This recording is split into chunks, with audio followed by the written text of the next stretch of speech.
قالوا اتخذ اللہ ولدا، یہ کہتے ہیں کہ اللہ نے اپنے لیے بیٹا تجویز کیا ہوا ہے، اختیار کر لیا ہے. سبحانہ، وہ تو پاک ہے، بیٹے ہونا تمہاری ضرورت ہے. اگلے زمانوں میں قبائلی زندگی میں بیٹوں کی بڑی اہمیت تھی. جس کے بیٹے زیادہ ہوتے تھے وہ قبیلہ سٹرانگ اور اس کا باپ فخر کرتا تھا. 10 بیٹوں کا باپ ہے جی، یہ طاقت ہے. ظاہر ہے کہ اس وقت مین پاور تھی نا، آج بھی لفظ یہ استعمال ہوتا ہے مین پاور. تو وہاں تو جنگیں بھی ظاہر ہے مین پاور کے ذریعے ہوتی تھی. تو اولاد ضرورت ہے انسانیت کی، ایک مین پاور کے طور پر، اور دوسرا ہر انسان کی خواہش ہے کہ اس کی نسل آگے چلے جو اس کے نام کو زندہ رکھے. اس لیے آپ دیکھیں بڑے بڑے لوگ بھی الٹیمیٹلی جاتے جاتے اپنے بچوں کو اپنی مسجد کے اوپر چھوڑ کے چلے جاتے ہیں. جس طرح ہمارے استاد ڈاکٹر سراج صاحب کے بارے میں لوگ کہتے ہیں پوری زندگی خلافت کی بات کرتے رہے اور جاتے ہوئے ملوکیت کر گئے، اپنے بیٹے کو بنا کے چلے گئے. مس ہینڈل تو ہوا. اور یہ میں بتاؤں، یہ ان کے ساتھیوں نے انہیں گمراہ کیا. انہوں نے انیشلی جو کمیٹی بنائی تھی ان میں ان کا بیٹا شامل نہیں تھا. جو 10 بندے اسکروٹنی کر کے ان میں سے ایک بننا تھا نا، ان میں ان کا بیٹا نہیں تھا. بعد میں لوگوں نے کہا کہ جی یہ بیٹا ہونے کی وجہ سے اسے محروم کر دیا جائے، اس کی بھی بڑی خدمات ہے. پھر شامل کیا اور کرتے کرتے اسکروٹنگ ہوتے وہ اسی کا نام نکال لیا. اندازہ کریں، جو ان بزرگوں کی آدھی عمر کے لوگ تھے کہ جن کی شروع سے قربانیاں تھیں. خیر اب تو ان کا وہ تھوڑا یعنی دماغی ایشو ہے، وہ ان کی میموری لاس ہو چکی ہے اور شارٹ ٹائم میموری ان کی ختم ہوگی. تو پھر اب انہوں نے اپنے امیر چینج کیا. اب ویسے انہوں نے ڈاکٹر سراج صاحب کے بیٹے تھے ان میں سے کسی کو نہیں بنایا، بلکہ الگ سے انہوں نے ان کو بنایا. کیا نام ہے جی ان کا؟ ہاں، شجاع الدین شیخ صاحب. ماشاءاللہ وہ ڈیزرونگ ہے، واقعی کمپیٹنٹ بھی ہیں، اور ماشاءاللہ ڈاکٹر صاحب کے مشن کو اسی طریقے سے تن من دھن لگا کے آگے لے کے چل رہے ہیں. تو میں نے آپ کو بتایا کہ ہوتا یہی ہے کہ انسان کی خواہش ہوتی ہے کہ اس کی اولاد اس کا مشن لے کر چلے. تو اللہ طرف ہمارا ہے کہ اللہ تعالیٰ تو کوئی اولاد نہیں رکھتا، سبحانہ، وہ پاک ہے، هو الغنی، اور وہ بے پرواہ بھی ہے.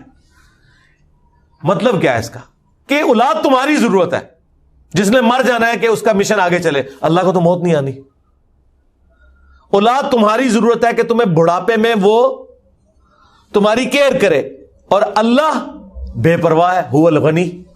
اللہ کی ضرورت اولاد ہو ہی نہیں سکتی، اس لیے اس نے اپنی اولاد نہیں رکھی. لیکن اللہ نے ساتھ یہ کہا کہ اگر اللہ نے اولاد رکھنی ہوتی نا، سورہ زمر کے سٹارٹ میں ہے کہ اگر اللہ کو شوق ہوتا نا کوئی اس طرح کا، کوئی اس کی خواہش ہوتی کہ اولاد ہو، تو ہم اپنی مخلوق میں سے جسے چاہتے چن لیتے.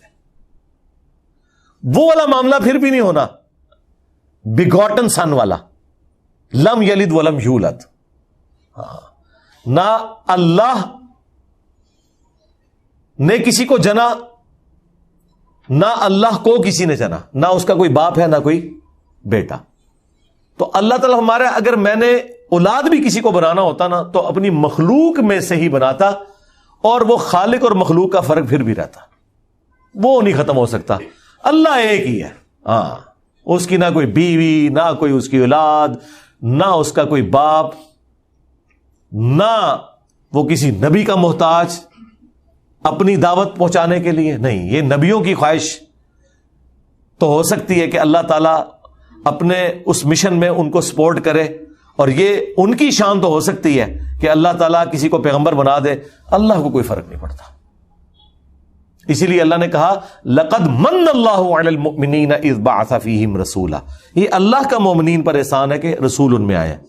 یہ رسول کا احسان نہیں ہے کہ اس نے اللہ کا تعارف کروایا. ہاں، یہاں بالکل الٹ بات ہو رہی ہوتی ہے. اب تو رسول والی بات بھی نکل گئی، اب تو یہ بابوں میں ہی آ کے الجھے ہوئے ہیں.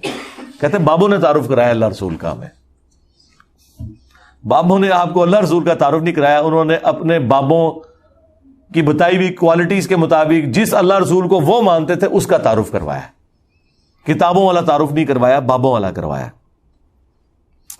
تو اللہ تو غنی ہے، لہو ما فی السماوات و ما فی الارض.